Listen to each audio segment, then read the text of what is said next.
Ich war schon im Zug und dann... So nackt siehst du aber gar nicht aus. Gib mir 20 Sekunden. 15. Hab ich was falsch gemacht? Ich will bloß aufpassen. Auf was? Anders, wenn ich wieder zu weit gehe. Bitte halt mich fest. Ich freue mich, deinen Sohn kennenzulernen. Ah, da ist er ja.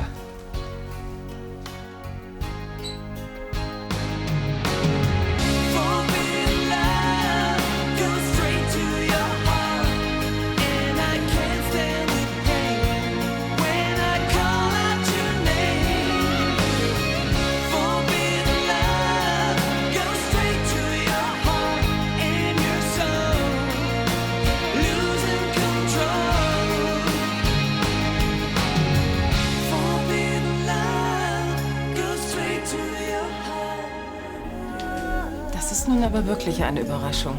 Aber eine äußerst angenehme. Was ihr beide kennt euch. Warum hast du mir nie etwas davon erzählt, Sascha? Weil es nicht viel zu erzählen gab, und nenn mich bitte Alex. Mein Vater hält mich immer noch für das kleine Kind, das immer auf den Knien geschaukelt hat. Tatsächlich. Wir beide kennen uns nur flüchtig. Frau von Anstetten hatte ihren Terminkalender in der Galerie liegen lassen und Charlie bat mich, ihn ihr vorbeizubringen. Das war alles. Was sehr nett von Ihnen war, Alex. Ich wusste gar nicht, dass du so einen charmanten Sohn hast, Max. Tja, da sieht man wieder die Macht der Gene. Den Charme, den hat er nämlich von mir geerbt. Von wegen. Der ist hart erarbeitet. Und woher kennt ihr beide euch? Ach, das ist eine lange Geschichte. Ich habe mit Clarisse schon Geschäfte gemacht. Da hast du noch in den Windeln gelegen, so. Ach so, ist ja kaum vorstellbar. So jugendlich wie Sie aussehen, müssen Sie damals auch in den Windeln gelegen haben. Sie schmeicheln mir. Ach was, er hat völlig recht. Wenn ich einmal als taddriger Greis sterbe, dann wirst du immer noch die Schönste unter der Sonne sein, Clarissa. Was waren denn das für Geschäfte, die ihr damals miteinander gemacht habt?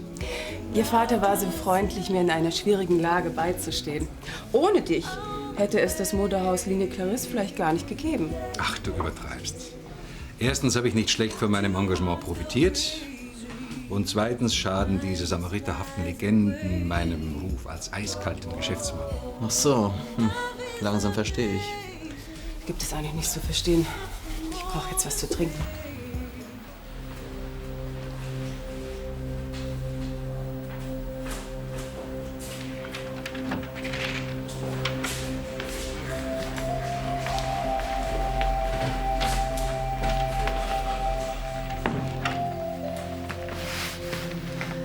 Jemand zu Hause? Oh,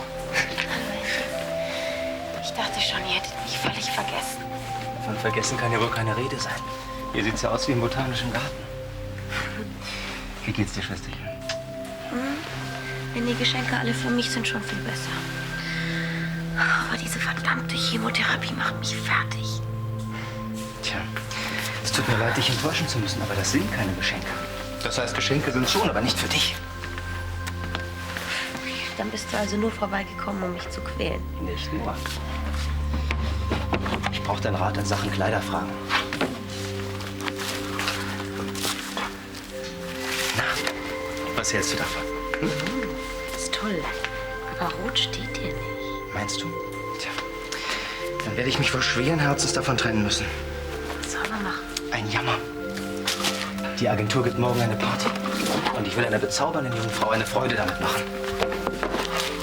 Alle toll. Wer ist denn die Glückliche? Kenne ich sie? Das glaube ich nicht. Sie heißt Sophie und sie ist die ungewöhnlichste Frau, die mir je über den Weg gelaufen ist. Warte mal. Sophie Lewinsky, doch nicht etwa, die bei Fiona wohnt? Du kennst Sophie? Ja, klar. Also nicht besonders gut, aber ich glaube, sie ist ein sehr nettes Mädchen. Tu ihr nicht weh? Keine Sorge. Ich werde sie auf Händen tragen und dir die Füße küssen. Aber nicht gleichzeitig, sonst bringst du weg. Und wer schenkt mir was? Du solltest deinem Lieblingsbruder mehr vertrauen. Voila. Das Julia von Anstetten. Spezialgeschenk. Ein Reitjackett. Das wäre aber doch nicht nötig gewesen. Naja. Es wird bestimmt nicht mehr lange dauern, bis du wieder reiten kannst. Hm? Meinst du, ja? Ganz sicher. Ich habe das Gefühl, schon eine ganze Ewigkeit hier zu liegen. Was würde ich darum geben, morgen mit euch auf die Party zu gehen und Sophie in ihrem neuen Kleid zu sehen? Dann kommen wir vor der Party vorbei und besuchen dich, ja? Nehmt ihr mich auch mit, wenn ich artig bin? Ich muss Ihnen ein Geständnis machen, Clarissa. Ich halte nichts von Geständnissen. Vielleicht ändert dieses Geständnis ja Ihre Meinung. Jetzt bin ich aber mal gespannt. Eigentlich hatte ich so gar keine Lust, zu dieser Verabredung zu kommen. Mein Vater hat mir nämlich nur etwas von einem alten Geschäftsfreund erzählt.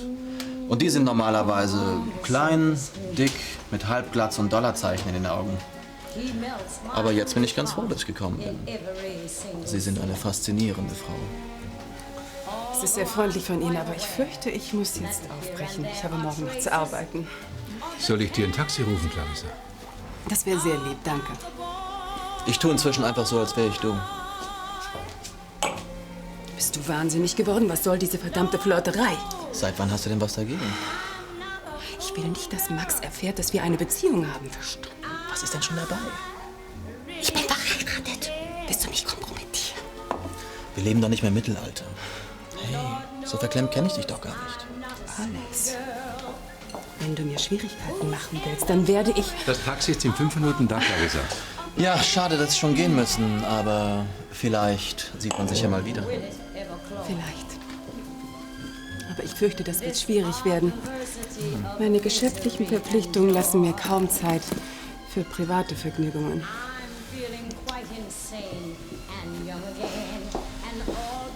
Tja.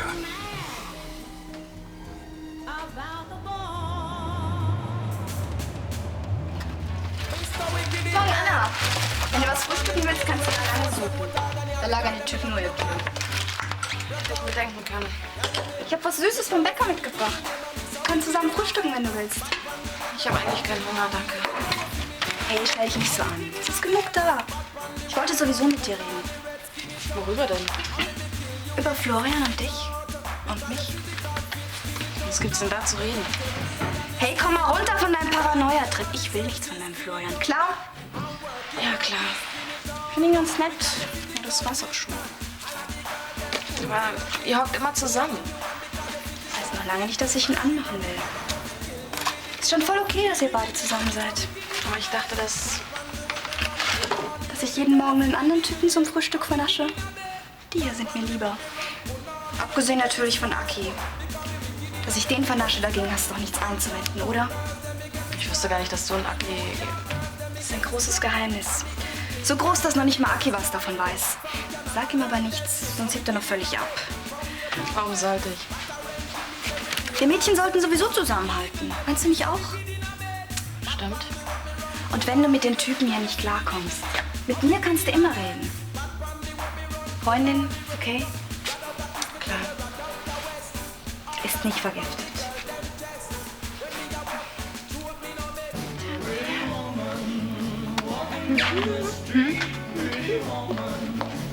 Na, lieber Himmel, wo hast du denn diesen teuren Fummel her? Jetzt fehlt nur noch der Laufsteg, ne? Muss ja ein Vermögen gekostet haben. Da jammerst du immer über deinen Hungerlohn, Das habe ich mir doch nicht selbst gekauft. sondern, Das ist ein Geschenk. sag bloß, und ruhig setzen, dieser Henning hat dir die Sachen gekauft. Ja, stimmt, genau. Sophie, merkst du nicht, was da läuft?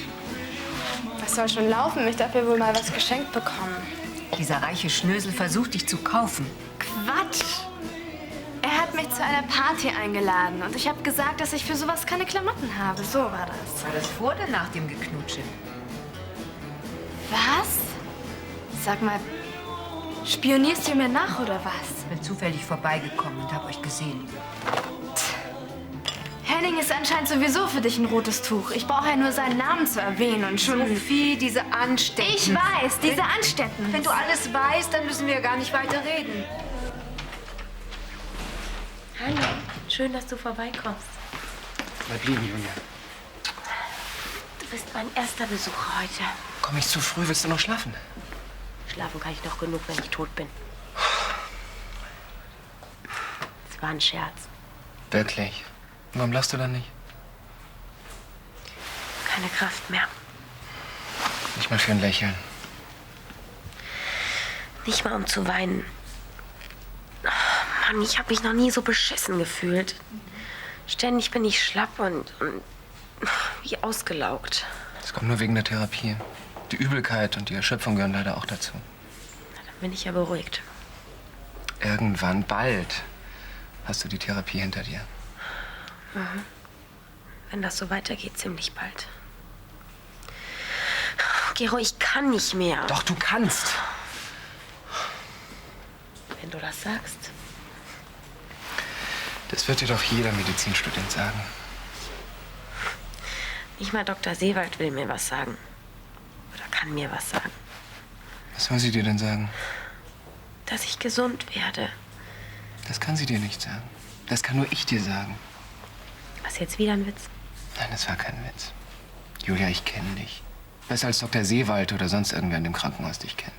Ich kenne dich und ich weiß, dass du wieder gesund wirst.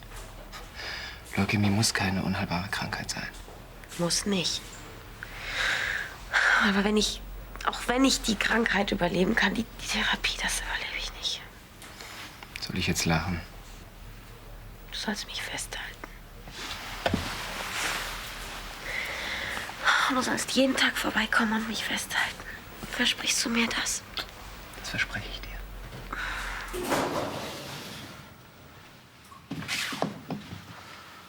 Ich nehme an, du bist gekommen, um dich zu entschuldigen. Wofür denn? Es war doch ein wunderschöner Abend. Mein Vater hat jedenfalls noch stundenlang von dir geschwärmt. Ihr müsst ja ganz besondere Geschäftsfreunde sein. Wenn du da weitermachen willst, wo du gestern Abend aufgehört hast. Ach, du siehst toll aus. Mein Vater hat noch nie was anbrennen lassen. Da liegt doch der Gedanke nahe, dass Du ihr... denkst zu viel. Ach, tue ich das? Außerdem ist das alles eine Ewigkeit her.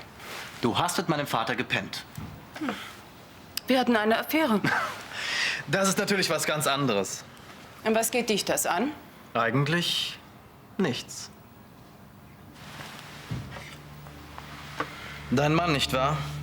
Muss er sein. Dieses ahnungslose Lächeln. Er ist doch ahnungslos, oder? Lass meinen Mann aus dem Spiel und sag endlich, was du willst. Nichts. Ich find's nur komisch. Ich war noch nie mit einer verheirateten Frau im Bett, die mich vor ihrem Sohn auf dem Balkon verstecken musste. Ich warne dich, Alex, wenn du mir Schwierigkeiten machen willst, dann... Es macht mir nichts aus, dass du mit meinem Vater auch was hattest. Im Gegenteil.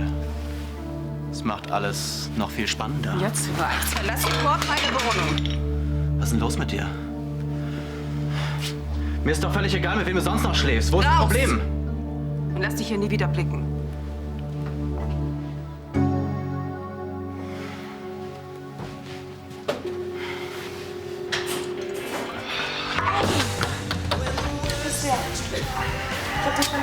Pass auf, ich klebe überall. Erzähl doch mal, wie war's denn? Ach, wie soll schon gewesen sein? Karte kleben ist das Ödeste, was es gibt. Außerdem ist es saukalt draußen. Sabine hat vorhin was Süßes gekauft, da ist noch ein bisschen was übrig. Ich hab keinen Hunger. Aber wenn du willst, können wir auch noch mal ins Bett gehen. Und dann... Lieber nicht. Gestern hat mir erstmal gereicht.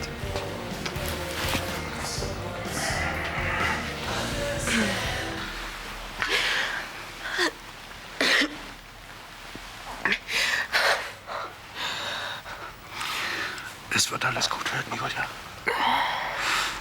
Wir werden alles tun, damit du wieder gesund wirst. Die besten Medikamente, die besten Ärzte.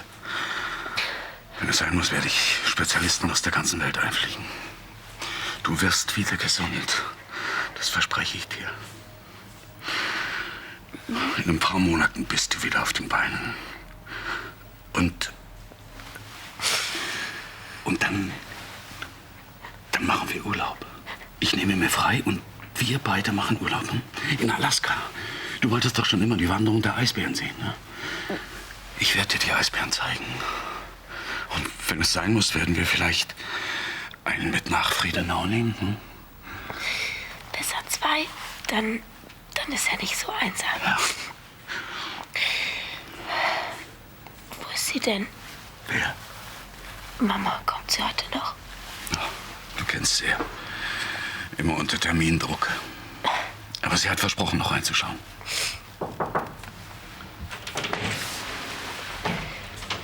Hallo, ihr beiden.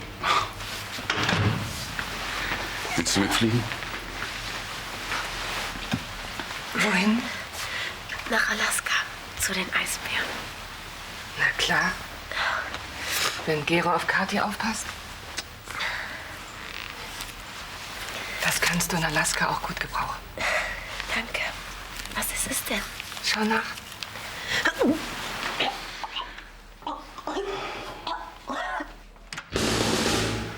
Florian, wo bleibst du denn? Wir hätten schon vor einer halben Stunde bei der Tierschutzszene sein sollen. Mach mal Turbo, sonst läuft die Aktion ohne uns ab. Ich bin ja gleich fertig. Hey, ohne richtigen Kuss kommst du aber nicht davon. Dann sag mir wenigstens, wann du nach Hause kommst. Ach, woher soll ich denn das wissen? Was soll die Frage, wenn wir fertig sind? Entschuldigung, man wird ja wohl noch mal fragen dürfen. Du redest schon wie meine Mutter. Oh, wann kommt Gero denn? Er hat versprochen, heute noch mal vorbeizukommen. Er kommt sicher noch. Vielleicht ist er noch an der Uni. Ja, aber er hat's versprochen. Wenn er es versprochen hat, dann wird er auch kommen. Schlaf doch noch ein bisschen, da vergeht die Zeit schneller. Hey, das ist ja ein richtiges Familientreffen. Darf ich kurz vorstellen? Das ist Sophie Lewinsky. Sophie, das ist Barbara von Sperneck, Julias Schwiegermutter ins B. Guten Tag. Christoph, mein Vater. Aber pass auf, ein Charmeur der alten Schule. Ich beneide meinen Sohn um seine Wahl. Ich freue mich, Sie kennenzulernen. Hallo. Und Julia, meine Schwester. Aber ihr kennt euch aber schon. Ja, klar. Hallo, ich freue mich, dich wiederzusehen. Ich mich auch. Ich hoffe, dass es dir bald besser geht. Toll siehst du aus. Mir kauft Henning nie so schöne Kleider. Na, wart's ab. Bald machen wir 3 einen Einkaufsbummel über die Kö und dann feiern wir die Party des Jahres. Ich hoffe, es ist nicht zu viel für dich, dass wir hier so rein. Nein, nein, ich freue mich, dass ihr da seid. Ich wünschte nur, ich könnte mit euch auf die Party gehen. Weißt du was? Ich komme morgen noch mal wieder und erzähl dir alles, wie es war und so. Kommst du wirklich? Gero hat auch gesagt. Nein, wirklich, wenn ich's doch sage. Ich komme morgen, okay?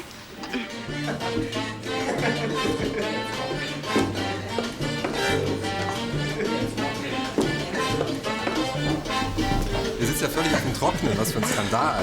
Hier, Dankeschön. dann prickelt mal schön. Oh, dann prickelt mal schön. Kein schlechter Slogan für eine Champagnerkampagne. Was meinst du, Sophie? Stimmt, also wenn der Champagner so schmeckt, wie der Slogan klingt, dann Prost. Prost. Endlich mal jemand, den mein Genie auf Anhieb erkennt. Und seid ihr noch zusammen wegen des Plakats oder ist das schon mal eine neue Kampagne? Tja, ich würde sagen, wir arbeiten am Konzept. Also wenn dieses holde Wesen Teil der Konzeption ist, dann kann ja nichts mehr schiefgehen. Jetzt wird lieber gleich rot. Oh, ich bin überzeugt davon, dass Rot eine Farbe ist, die Ihnen ausgezeichnet steht. Aber leider ruft die Pflicht, wir sehen uns später. Und gefällt's dir hier? Tja, also weißt du, Champagner ist ja nicht schlecht. Ah ja. Da drüben ist Markus Kaufmann. Wollen wir ihm auch was von unserem neuen Konzept erzählen? Nein, ja.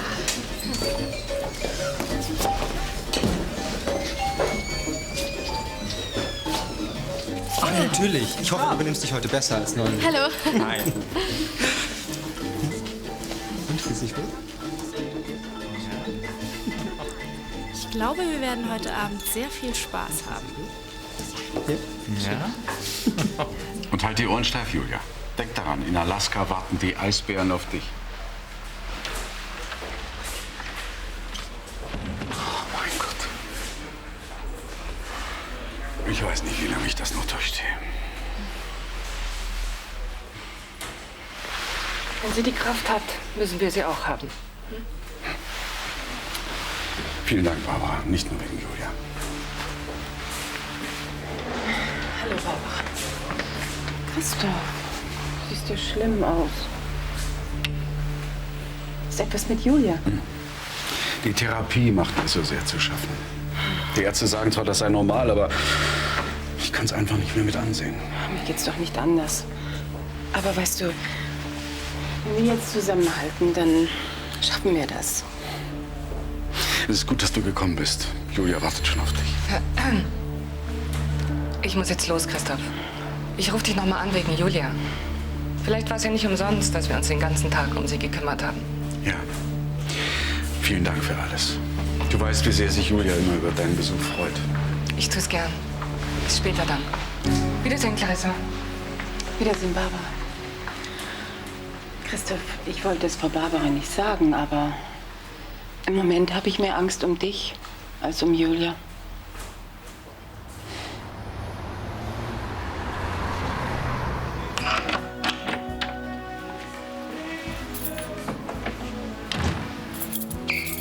hier bist du.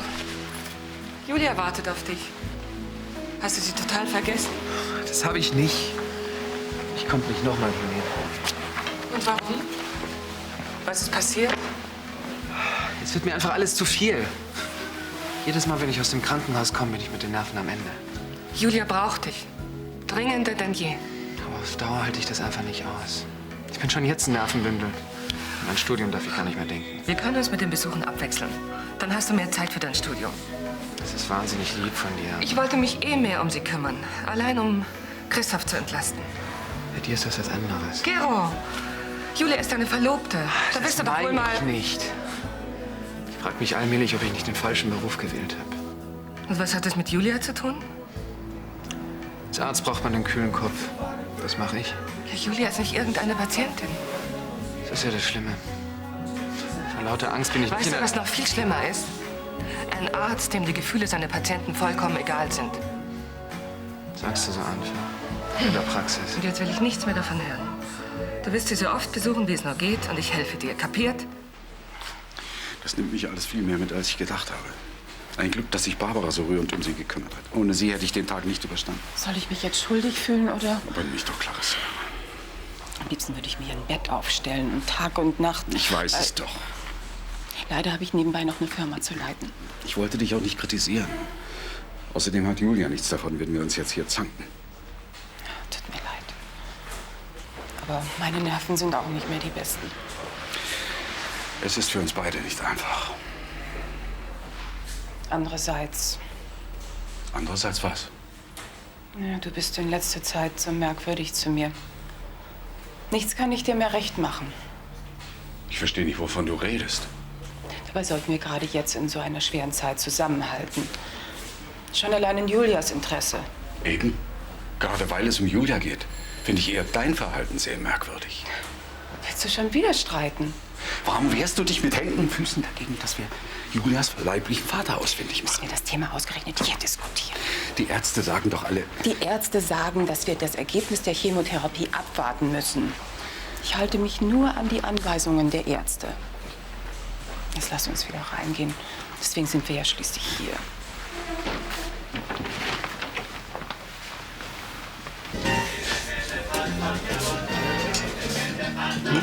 Entschuldige, ich muss dir Henning kurz empfehlen. Ach, na gut. Bin gleich wieder da.